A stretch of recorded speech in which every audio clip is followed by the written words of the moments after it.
Kajian Kitab.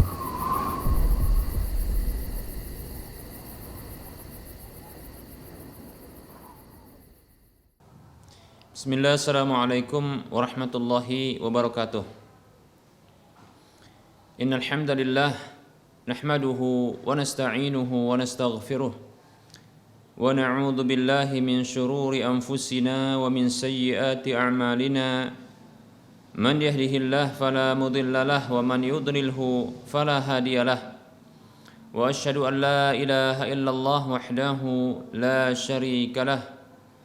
وأشهد أن محمدًا عبده ورسوله صلى الله عليه وسلم. قال الله تبارك وتعالى: يا أيها الذين آمنوا اتقوا الله حق تقاته ولا تموتن إلا وأنتم مسلمون. يا أيها الناس اتقوا ربكم الذي خلقكم من نفس واحدة وخلق منها زوجها وبث منهما رجالا كثيرا ونساء واتقوا الله الذي تساءلون به والأرحام إن الله كان عليكم رقيبا. يا أيها الذين آمنوا اتقوا الله وقولوا قولا سديدا يصلح لكم أعمالكم ويغفر لكم ذنوبكم ومن يطع الله ورسوله فقد فاز فوزا عظيما. أما بعد فإن أصدق الحديث كتاب الله وخير الهدى هدى رسول الله صلى الله عليه وسلم وشر الأمور محدثاتها وكل محدثة بدعة وكل بدعة ضلالة وكل ضلالة في النار. Para pemirsa Rosyad TV dan para pendengar radio Medan Mengaji di mana saja Anda berada, rahimani wa rahimakumullah. Alhamdulillah, kita bersyukur kepada Allah Subhanahu wa taala yang senantiasa memberikan kenikmatan kepada kita. Selawat serta salam tak lupa kita ucapkan untuk nabinya Nabi Muhammad sallallahu alaihi wasallam. Semoga Allah Subhanahu wa taala mewafatkan kita di atas ketaatan kepada Allah dan Rasul-Nya. Para hamba Allah rahimani wa rahimakumullah. Kita akan lanjutkan pembahasan kitab Minhajul Muslim, masih bahas tentang akidah, dan kita juga masih menjelaskan tentang sikap seorang muslim terhadap para sahabat-sahabat Nabi Shallallahu Alaihi Wasallam, yaitu orang-orang yang mereka hidup di zaman Nabi, bertemu dengan Nabi, beriman dengan apa yang dibawa oleh Nabi, dan wafat di atas keimanan tersebut. Para hamba Allah rahimani wa rahimakumullah. Di antara para sahabat tersebut adalah para istri-istri Nabi Sallallahu Alaihi Wasallam. Para istri Nabi Sallallahu Alaihi Wasallam. Nah, tentunya mereka ini adalah orang-orang yang beriman kepada Nabi Sallallahu Alaihi Wasallam. Beriman kepada Nabi Sallallahu Alaihi Wasallam dan beriman terhadap apa yang dibawa oleh Nabi Sallallahu Alaihi Wasallam. Bahkan mereka menyertai Nabi Sallallahu Alaihi Wasallam, berada di sisi Nabi Sallallahu Alaihi Wasallam. Mereka hidup di sekitar Nabi Sallallahu Alaihi Wasallam, bahkan sangat dekat dengan Nabi Sallallahu Alaihi Wasallam. Itulah istri-istri Nabi Sallallahu Alaihi Wasallam. Yang mereka ini semuanya adalah wanita yang suci, karena tidak mungkin Allah Subhanahu Wa Taala memilih, tidak mungkin Allah Subhanahu wa taala salah pilih untuk menjadikan wanita-wanita yang suci ini sebagai istri-istri Nabi sallallahu alaihi wasallam, karena kesucian Nabi sallallahu alaihi wasallam. Tentunya para istri Nabi sallallahu alaihi wasallam adalah wanita-wanita yang suci.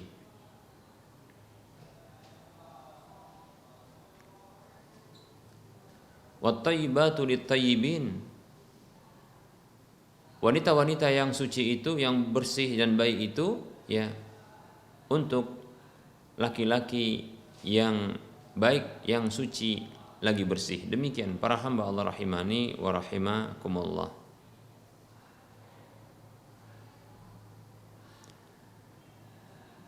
Para istri Nabi Shallallahu Alaihi Wasallam, mereka disebut juga dengan ummahatul mukminin, yaitu ibu-ibunya orang-orang beriman. Karena sesungguhnya Allah Subhanahu wa taala yang menyematkan hal itu untuk mereka. Allah Subhanahu wa taala berfirman di dalam surah Al-Ahzab ayat 6, Allah mengatakan, a'udzu billahi minasyaitonir rajim, an-nabiyyu aula bil mu'minina wa min an-nabiyyu aula bil mu'minina min anfusihim wa azwajuhu ummahatuhum. Kata Allah Subhanahu wa taala dalam surah Al-Ahzab ayat 6, Nabi sallallahu alaihi wasallam lebih utama terhadap orang-orang beriman ketimbang diri-diri mereka sendiri, sementara para istrinya adalah ibu-ibu mereka. Baik para hamba Allah rahimani wa rahimakumullah. Nah, ini penetapan Nabi sallallahu alaihi wasallam, penetapan untuk istri Nabi sallallahu alaihi wasallam yang mereka ini ya digelari oleh Allah Subhanahu wa taala dengan ummahatul mukminin, ibu-ibu bagi orang-orang beriman. Oleh karenanya keutamaan seorang ibu ini begitu besar ya bagi anak-anaknya. Maka demikian pula istri-istri Nabi SAW ini begitu besar keutamaannya ya di sisi para orang-orang beriman. Baik para hamba Allah rahimani wa rahimakumullah.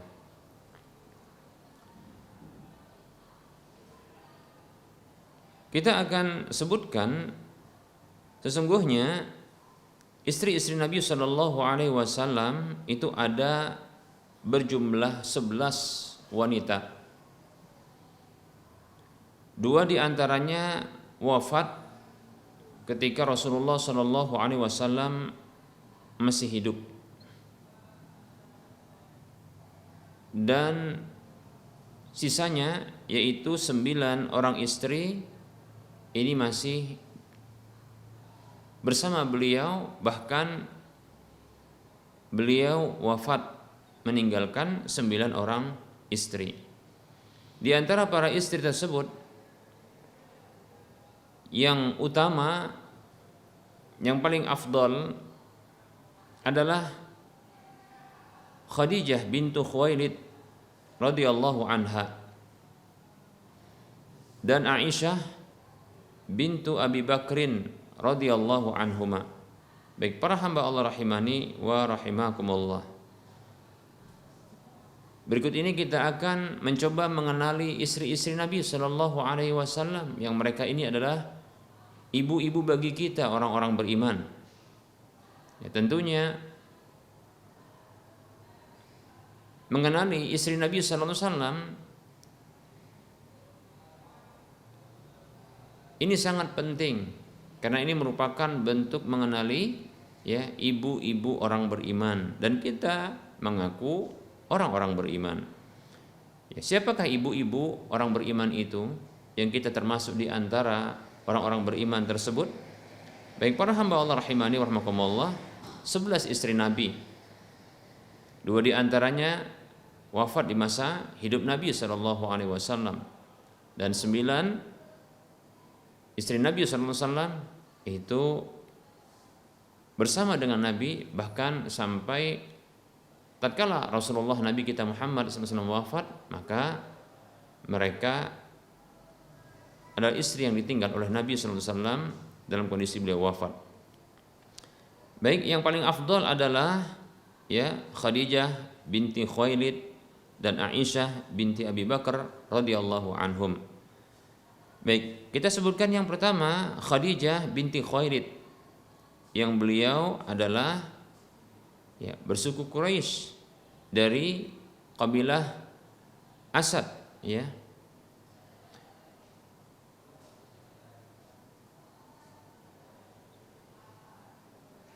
Yang dinikahi oleh Nabi Shallallahu Alaihi Wasallam dalam kondisi beliau ini belum mendapatkan status kenabian dan kerasulan.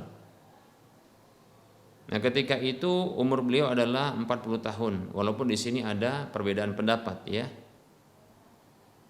Namun kita sebutkan saja yang paling rojih, yang paling kuat, ya.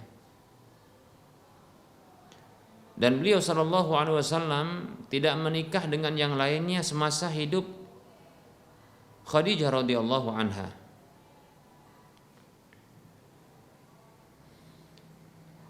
Dan Khadijah ini radhiyallahu anha adalah ibu bagi anak-anak Nabi Shallallahu Alaihi Wasallam yang ada semuanya kecuali Ibrahim. Karena Ibrahim, ya,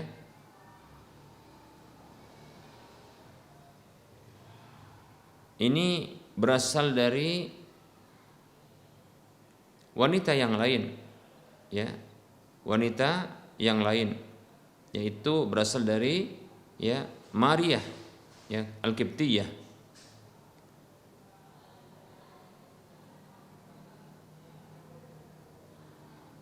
Baik para hamba Allah rahimani wa rahimakumullah. Berikutnya para hamba Allah rahimani wa rahimakumullah,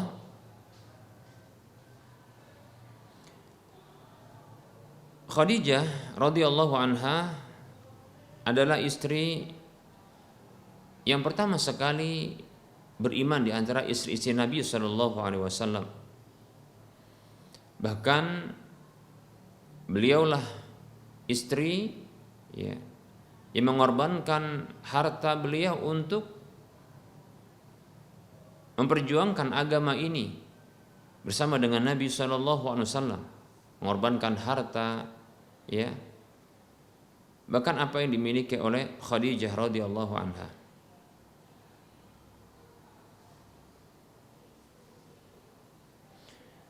Dan Khadijah radhiyallahu anha wafat 3 tahun sebelum hijrah.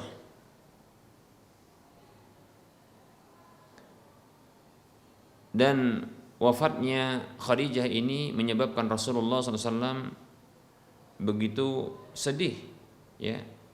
Dan bersamaan dengan itu pula wafat paman beliau Sallallahu Alaihi Wasallam Abu Thalib dalam kondisi tidak beriman. Ini menambah kesedihan, ya, beliau Sallallahu Alaihi Wasallam, sehingga, ya, para ulama menamakan tahun tersebut dengan Amul Huzni, yaitu tahun kesedihan. Baik, istri yang kedua setelah itu adalah Saudah binti Zam'ah yang berasal dari suku Quraisy, dinikahi Nabi Shallallahu Alaihi Wasallam setelah wafatnya Khadijah beberapa hari. Dan beliau inilah yang menghibahkan waktu giliran, hari giliran Nabi SAW kepadanya itu dihibahkan kepada Aisyah radhiyallahu anha.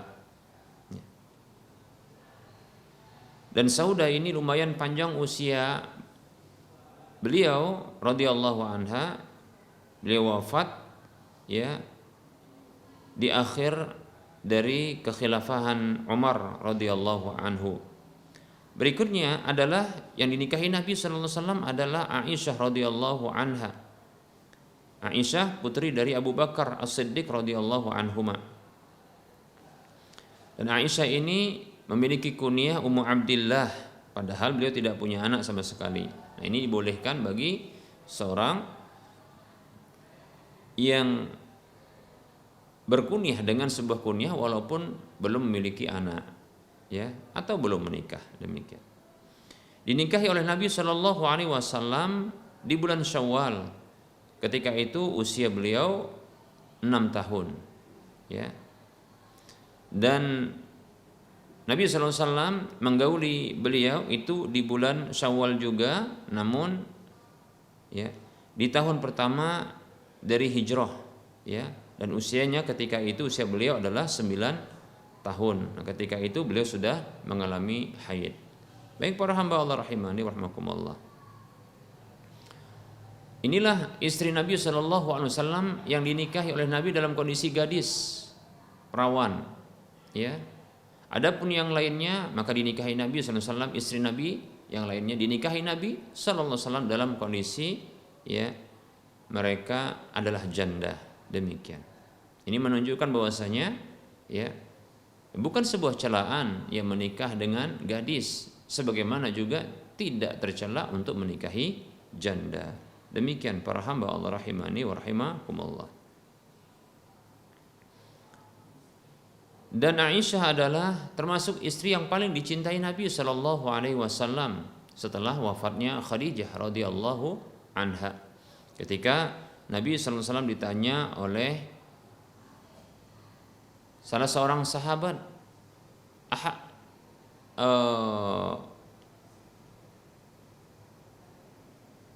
ahabbun nasi, man ahabbun nasi ilaika ya Rasulullah, siapakah orang yang paling Anda cintai wahai Rasulullah? Maka Rasul mengatakan Abu Bakar radhiyallahu anhu. Minan nisa, dari kalangan wanita, ibnatuhu, kata Nabi SAW, putrinya yaitu Aisyah radhiyallahu anha. Demikian para hamba Allah rahimani wa rahimakumullah.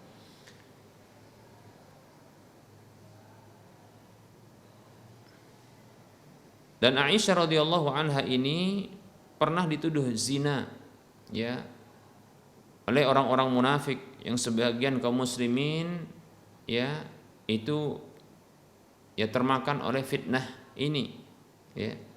Bahkan mereka sebagiannya ikut-ikutan yang menuduh zina, ya, kepada Aisyah radhiyallahu anha. Namun Allah Subhanahu wa taala, ya, menurunkan ayat yang menunjukkan tentang kesucian dan berlepas dirinya Aisyah radhiyallahu anha, ya, dari tuduhan tersebut, ya.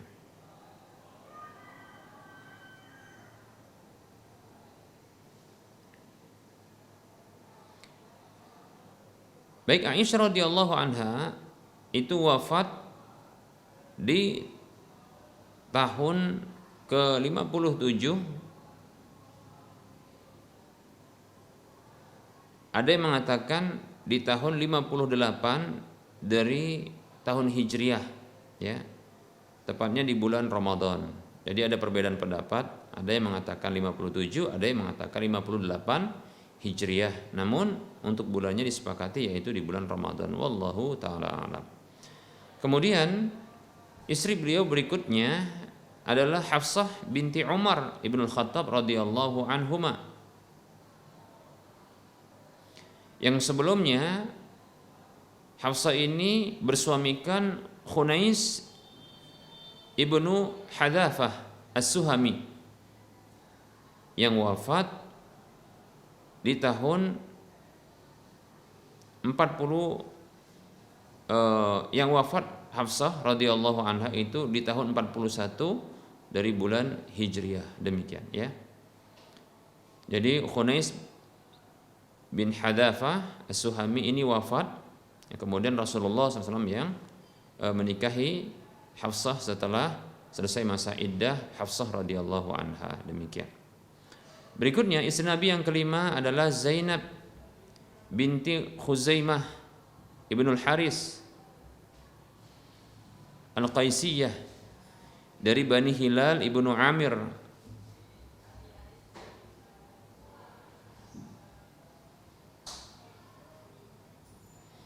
Dan wafatnya Zainab bintu Khuzaimah ini radhiyallahu anha itu setelah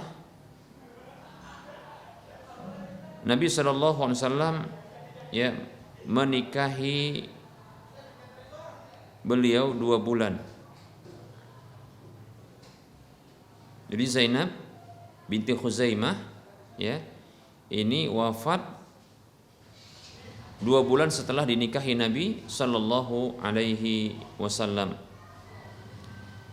Baik, berikutnya istri Nabi yang keenam adalah Ummu Salamah, yang nama beliau adalah Hindun, putri dari Abu Umayyah Al-Qurasyiyah, ya, Abu Umayyah, ya, dari suku Quraisy, dari kabilah Makhzumi, ya, kabilah Makhzum.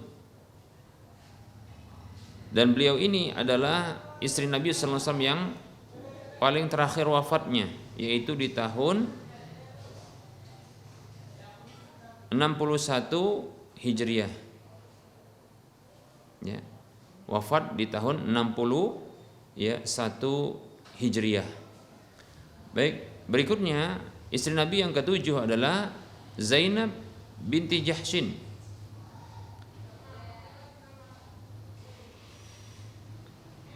Dari kabilah Asad Bani Khuzaimah. Dan Zainab ini adalah putri dari paman Nabi sallallahu alaihi wasallam, ya. Putri dari paman Nabi sallallahu alaihi wasallam, Umaymah, ya. Nah, tentang Zainab ini turun firman Allah Subhanahu wa taala yang berbunyi, a'udzu billahi minasyaitonir rajim, falamma qada Zaidun minha watara zawwajnakaha. Ya. Tatkala Zaid, itu suami dari Zainab sebelumnya, itu selesai urusannya darinya, maka kami menikahkan engkau dengannya. Demikian. Baik. Nah, oleh karena inilah, ya, Zainab merasa berbangga di atas istri-istri Nabi sallallahu alaihi wasallam yang lainnya, karena Allah yang menikahkan beliau dengan Nabi sallallahu alaihi wasallam, ya, dari langit yang ketujuh, begitu.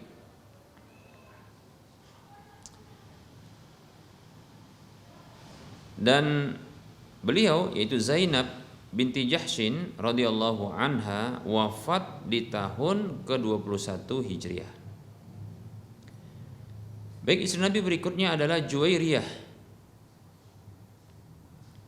putri dari Al-Haris ibni Abi Dirar Al-Mustaliqah, ya, Al-Mustaliqah, ya, itu dari kabilah Mustaliq. Dan Juwairiyah ini dahulunya adalah tawanan Bani Mustaliq.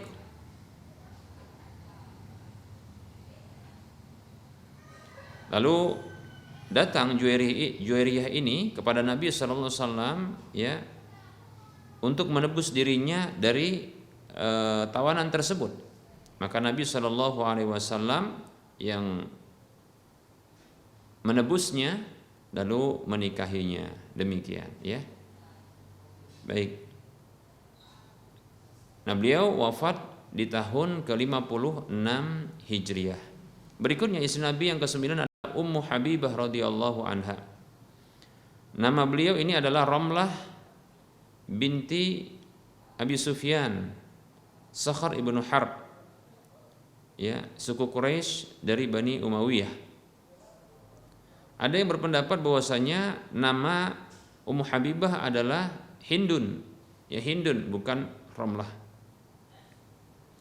Dinikahi Nabi sallallahu alaihi wasallam dalam kondisi ketika itu Ummu Habibah berada di negeri Habasyah, dalam kondisi beliau berhijrah, ya.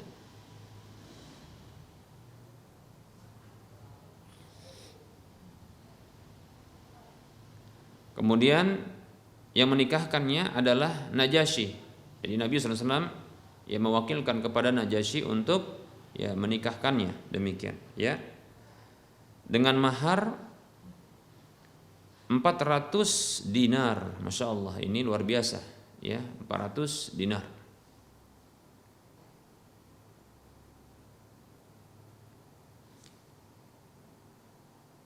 Ummu Habibah radhiyallahu anha wafat di tahun kekhilafahan dari saudaranya, yaitu Muawiyah bin Abi Sufyan, di tahun 44 Hijriah. Baik, istri Nabi berikutnya adalah Sofiyah bintu Huyai. Sofiyah putri dari Huyai bin Akhtab. yaitu pemimpin dari Bani Nadir, ya, yaitu suku Yahudi, dari anak keturunan Harun bin Imran, ya, saudara Musa bin Imran, ya.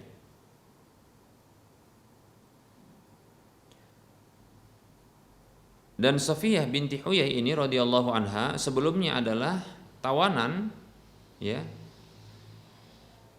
Lalu Nabi SAW membebaskan beliau, lalu menikahi beliau, ya, dan menjadikan pembebasan tersebut sebagai maharnya. Baik para hamba Allah rahimani wa rahimakumullah. Yang terakhir, ya, istri Nabi SAW adalah Maimunah binti Al Haris, ya, dari Bani Al Hilal. Beliaulah istri Nabi yang terakhir yang dinikahi Nabi SAW di Mekah, ketika, ya, dalam kondisi melakukan umrah, ya, umrah al-qadha, yaitu umrah pengganti. Baik para hamba Allah rahimani wa rahimakumullah, inilah istri-istri Nabi SAW yang berjumlah 11 orang, ya. 2 orang diantaranya wafat di masa hidup Nabi SAW dan sisanya, ya, ditinggal wafat oleh Nabi SAW. Sedikit kita akan mengenali putra Nabi SAW beserta dengan putri-putri Nabi SAW.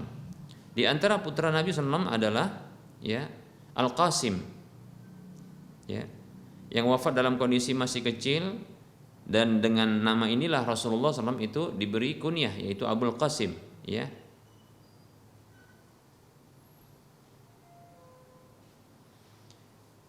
Kemudian yang kedua adalah Abdullah, ya. Ada yang diantara anak Nabi adalah Abdullah. Para ulama berbeda pendapat tentang kelahirannya. Apakah beliau ini, itu Abdullah, wafat sebelum kenabian atau setelah kenabian, ya. Wallahu ta'ala alam, ya. Ada yang mengatakan, ya, tentunya beliau ini adalah, ya, seorang yang baik, yang suci, ya. Artinya mati dalam kondisi atau wafat dalam kondisi masih kecil. Kemudian putra beliau berikutnya adalah Ibrahim, yang dilahirkan di Madinah, ya, yang ibunya adalah Maryah Al-Qibtiyah di tahun ke-8 Hijriyah dan wafat juga masih kecil, ya. Bahkan sebelum, ya, sebelum lepas dari susuan, ya. Demikian.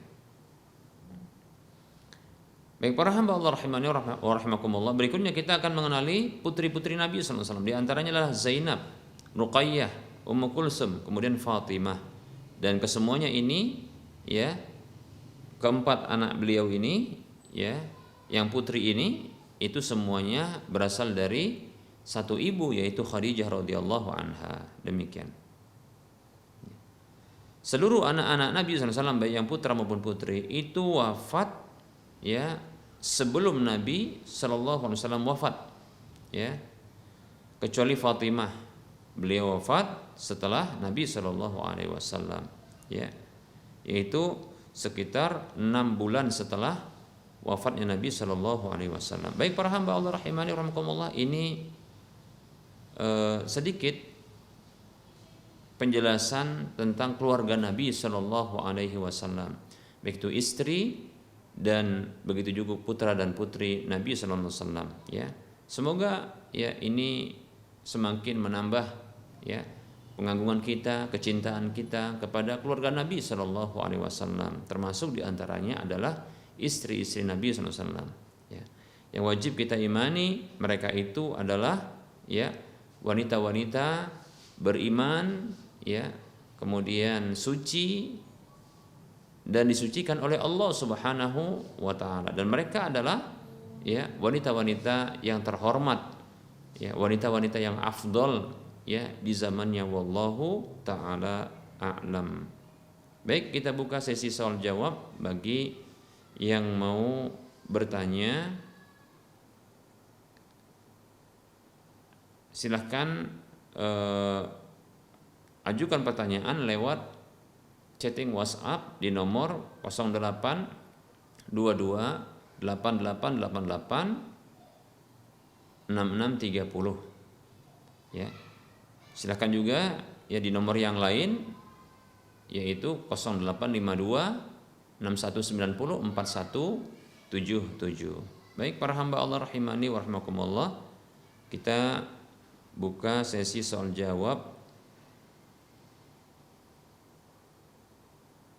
untuk pertanyaan yang sudah masuk terlebih dahulu. Baik, ada pertanyaan. Assalamualaikum warahmatullahi wabarakatuh. Afan Ustadz mau bertanya, kalau akikah anak perempuan itu kan 1 ekor ya, ditetapkan jantan atau betina ya, maksudnya 1 ekor kambing itu jantan atau betina, demikian. Mohon penjelasannya Ustadz.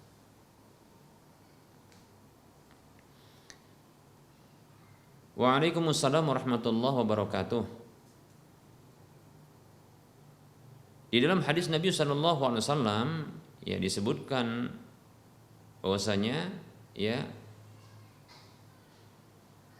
akikah untuk bayi laki-laki adalah 2 ekor kambing. Kemudian untuk bayi wanita adalah 1 ekor kambing ya.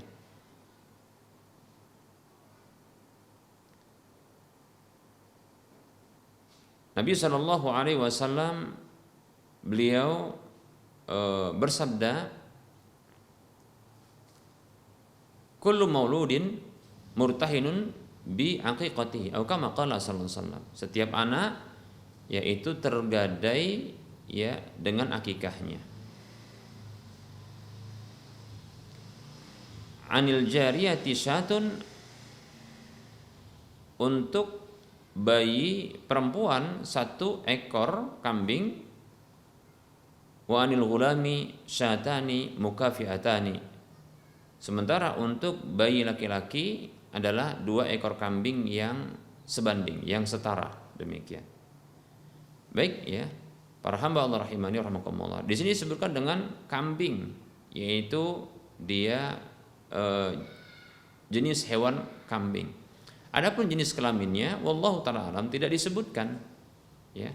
Maka itu bisa berlaku laki-laki, jantan ataupun betina, demikian ya. Tentunya semakin mahal itu semakin bagus, ya, karena di sana tentunya pengorbanannya lebih, ya, demikian. Hewan jantan biasanya lebih mahal ketimbang hewan betina. Maka kalau ditanya mana yang lebih afdol, jantan ataukah betina, maka jantan tentunya ya, ketimbang betina. Tapi bukan berarti tidak sah apabila ya berakikah dengan hewan kambing yang jenis kelaminnya adalah betina ya. Insyaallah sah ya, wallahu taala alam. Mengapa demikian? Karena jenis kelamin ya hewan tidaklah memberikan pengaruh bagi keabsahan ya akikah tersebut. Wallahu taala a'lam.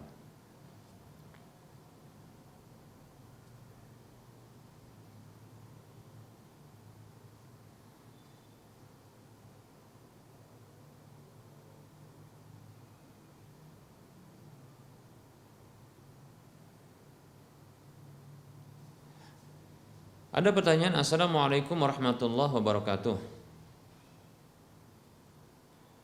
Afan Ustaz mau minta sedikit penjelasan tentang bahayanya filsafat Islam. Soalnya ada teman saya yang dikhawatirkan terjerumus ke dalamnya.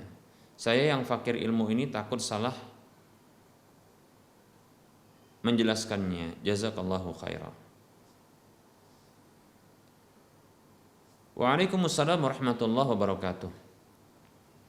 Sesungguhnya filsafat itu bukan bagian dari Islam, sehingga tidak layak Islam yang sempurna ini diadopsi ke dalamnya sesuatu yang bukan darinya. Tidak ada filsafat di dalam Islam. Yang ada adalah ajaran Islam. Karena Islam adalah agama yang telah sempurna dan disempurnakan oleh Allah Subhanahu wa taala. Allah Subhanahu wa taala berfirman di dalam surah Al-Maidah ayat 3, A'udzu billahi minasyaitonir rajim. Al-yauma akmaltu lakum dinakum wa atmamtu 'alaikum ni'mati wa raditu lakumul Islam madina. Pada hari ini aku telah sempurnakan agama kalian untuk kalian dan aku cukupkan nikmatku atas kalian dan aku ridhoi Islam sebagai agama bagi kalian. Islam adalah agama yang sempurna, maka tidak butuh kepada penambahan dan tidak butuh kepada pengurangan. Tidak perlu ya dan tidak butuh kepada apa saja yang di luar Islam untuk disisipkan dan dimasukkan, diadopsikan kepada Islam. Tidak butuh. Ya. Siapa saja yang memasukkan sesuatu ke dalam Islam, maka sesungguhnya ini merupakan bentuk pelanggaran.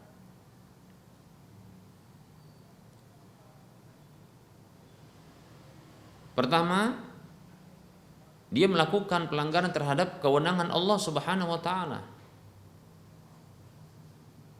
Karena yang mensyariatkan di dalam agama ini cukuplah Allah saja, bukan selainnya. Am lahum syuraka'u syara'u lahum minad dini ma lam ya'dzan bihillah. Apakah mereka punya sekutu-sekutu selain Allah Subhanahu wa taala? Mensyariatkan untuk mereka dari agama ini sesuatu yang tidak diberi izin oleh Allah. Lihat, Allah tegur mereka. Ya. Tidak boleh untuk mensyariatkan dalam agama ini sesuatu yang bukan dari Islam. Itu kewenangan Allah Subhanahu wa taala. Nabi SAW bersabda, "Man ahdatsa fi amrina hadza ma laysa minhu fahuwa raddun." Ini hadis riwayat Bukhari Muslim dari Ibunda Aisyah radhiyallahu anha. Siapa saja yang mengadakan baru dalam urusan agama kami ini sesuatu yang bukan darinya, maka tertolak. Tertolak, tidak laku. Demikian, ya. Filsafat itu bukan bagian dari Islam. Makanya filsafat ini tak pernah muncul di zaman Nabi, tidak pernah muncul di zaman sahabat, tidak pernah muncul di zaman tabi'un tabi'in, ya, yaitu muncul di dalam Islam. Dimunculkan Nabi SAW? Tidak dimunculkan Nabi, tidak muncul, tidak ada. Itu muncul ketika diterjemahkannya buku-buku filsafat Yunani ke dalam bahasa Arab. Kemudian ini diedarkan dan dibaca di kalangan kaum muslimin sehingga masuklah dia, ya, keyakinan, ya, kepercayaan Yunani itu ke dalam orang-orang Islam. Lalu orang-orang Islam ini yang menyusupkannya ke dalam Islam, mengklaim bahwasanya ini bagian dari Islam. Demikian.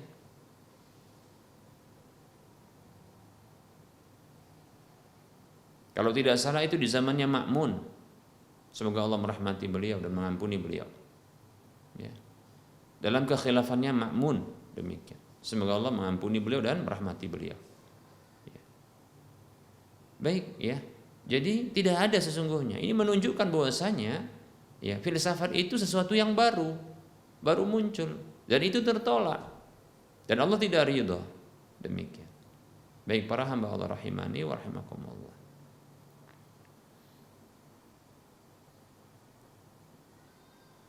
Maka harus tetap difilter, harus disaring.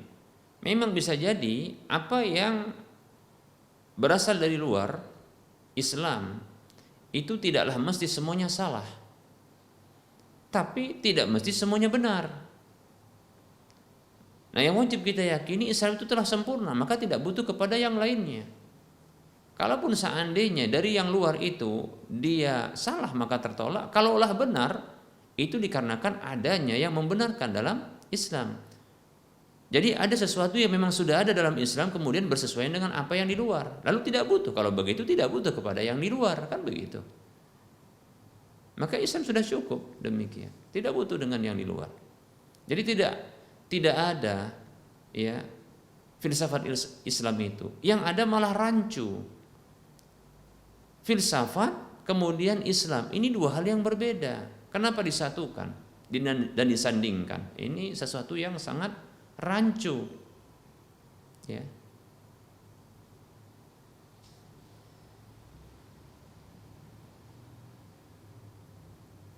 Baik para hamba Allah rahimani wa rahimakumullah.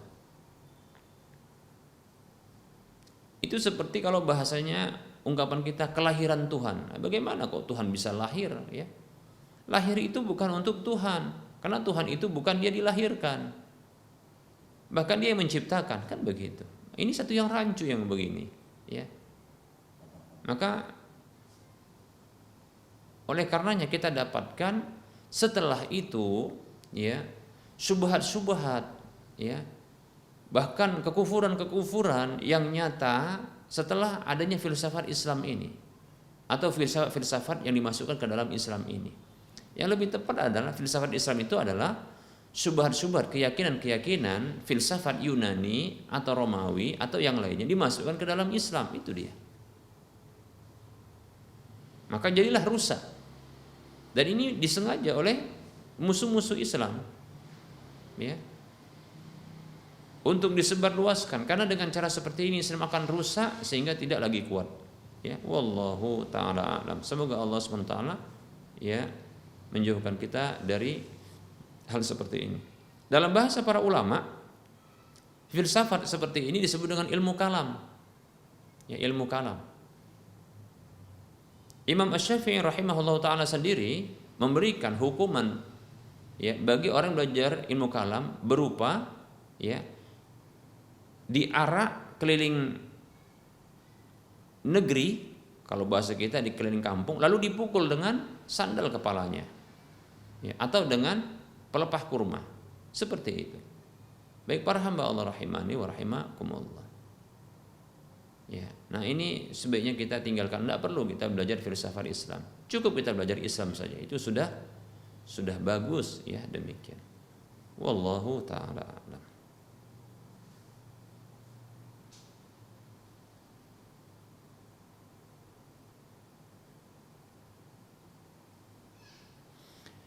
Ada pertanyaan, bismillah, assalamualaikum warahmatullahi wabarakatuh. Assalamualaikum Ustadz, saya Neni, seorang PNS. Bagaimana hukumnya mengganti jam kerja yang saya pakai untuk menjemput anak atau ada kepentingan pribadi? Misalnya begini, Ustadz, jam kerja saya adalah jam 8 sampai jam 1:30. Tapi jam 11 saya harus menjemput anak ke sekolah. Jadi kurang 15 menit waktunya. Jadi saya tambah jam kerja sampai jam 1:45. Ya. Apakah dibolehkan, Ustadz?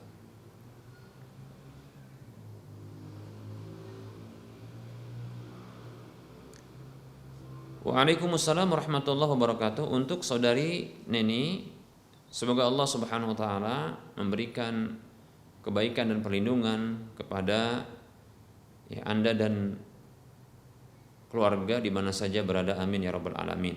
Semoga kita dijadikan sebagai hamba-hamba Allah Subhanahu wa taala yang saleh dan salihah, serta dijadikan, ya, hamba yang amanah di dalam pekerjaannya. Baik, ya. Sesungguhnya hal ini, ya, butuh ditanyakan kepada pihak yang memberikan pekerjaan. Dalam hal ini adalah pemerintah sendiri. Apakah hal itu dibenarkan atau tidak? Bukan ditanyakan kepada, ya, kepada orang yang tidak berkecimpung langsung atau tidak memiliki kewenangan langsung dalam hal tersebut, seperti saya, yang tidak punya kewenangan dalam hal ini untuk memberikan keputusan boleh atau tidak bolehnya. Tapi itu dikembalikan kepada kewenangan yang memberikan pekerjaan. Dalam hal ini adalah pemerintah. Nah, sekarang pemerintah setempat, ya, apakah membolehkan demikian? Ya, apakah pemerintah setempat membolehkan demikian? Nah, apabila memang di dalam SOP, standar operasional prosedur, nah itu membolehkan hal tersebut, maka silahkan, maka tentunya saya mengikuti SOP ini, demikian ya. Bila sesuai dengan SOP itu dibenarkan, maka silahkan ya. Contohnya kebijakan pemerintah setempat itu membolehkan demikian ya, karena barangkali ya ini lebih maslahat, lalu hal itu dibenarkan sesuai dengan barangkali ketetapan regional pemerintah setempat, demikian, maka silakan. Namun bila tidak dibolehkan, tidak diberikan izin, maka ini merupakan bentuk ya korupsi waktu, demikian ya, korupsi waktu, demikian. Walaupun menambah, adapun menambah barangkali ya mudah-mudahan ya tambahan ini sebagai pengurang dosa tersebut ya. Karena memang korupsi merupakan bentuk dosa ya. Mencuri waktu itu dosa, demikian. Mudah-mudahan itu sebagai pengurangnya. Tapi sesungguhnya cukup ya menanyakan kepada pihak yang berwenang dalam masalah ini ya, apakah hal itu dibenarkan ataukah tidak. Bila dibenarkan sesuai dengan SOP-nya maka boleh tentunya. Kalau tidak maka tidak boleh, walaupun dengan cara menambah waktu ya dengan sesuai dengan waktu yang digunakan. Wallahu taala a'lam.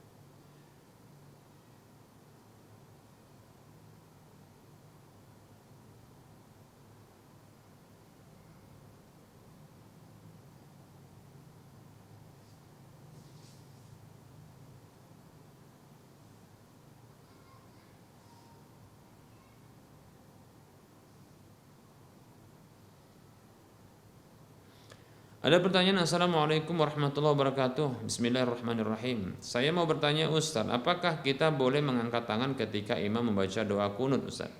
Kalau tidak boleh, tolong penjelasannya Ustaz. Waalaikumsalam warahmatullahi wabarakatuh.